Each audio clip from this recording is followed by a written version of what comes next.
Ko tētahi o ngā kaupapa mātuatua ki te pā o Rātana i tēnei tau, ko te aro nui ki ngā rangatahi me o rātou whakaaro o rātou wawata. Nō reira, e pai ai tā mātou hāpai i taua kaupapa, i tono mātou o te Karere i a Chaeli Manuel, he rangatahi no te pā o Rātana, hei kaiarahi i a tātou ki roto i ngā tūwāhi o te pā o Rātana. Arā, kia rongo ai tātou i te wairua o te whakapono rā, o tira kia rongo ai hoki tātou i ngā whakaaro o te hunga rangatahi, mo te a pōpōtanga o te hāhi Rātana.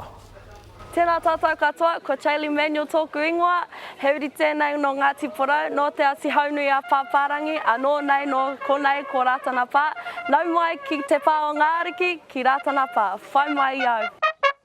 He rongo nui ana te hāhi Rātana mō ana pēne.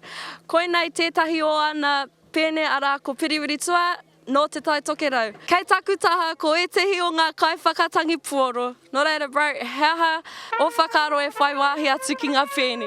I tū taku pāpā, hei mema honore o te reo, ha taku kaumātua, taku hrani pāpā, he mema no hoki, a tāna pāpā, he mema no hoki. Nō reira kia hau e tino harikoana te ngākau i te mea e ora tonu ana tēnei me kia kera tēnei tumo mō āhuatanga no roto i tōku nei whānau. Kei te me paratapu mātou, anō nei ko te puna waiora mō tātou te iwi Mōrehu. He wāhi tēnei kia haria mai ngā Mōrehu, whakaki ai tā mātou ngā kauwhakapono, kia tai ai mātou te urua tuki te kāinga, tutuki ai ngā mahi katoa, kia ora ai te iwi Mōrehu. O tira, ko tai mai mātou ki te Rātana Rangatahi Village, nō reira, hoa ke tātou. Tēnei tau ko te kaupapa matua ko te rangatahi.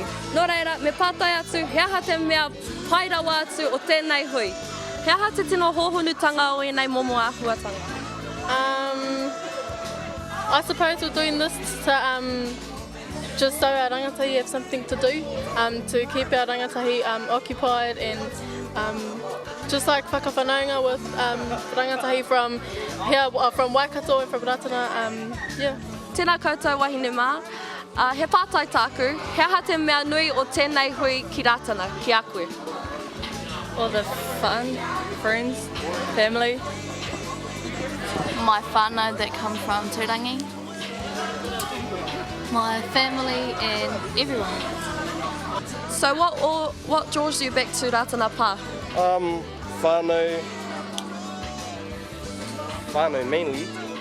Like I said, I haven't been back to the pā for 25 years, and I've always wanted to come back to the hui, and to give back to the rangatahi too is a big deal.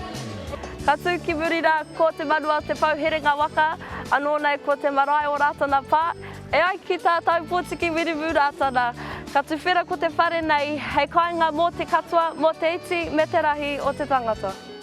Haere mai ngā iwi, whakatata mai rā, ki te pā o Rātana. Koinei tōku tūranga waiwai, ko te tumanako i pai ki a koutou, me hoki au ki te mahi nāi nei, ko Chaeli Manuel mai i Rātana Pā mō te Karere.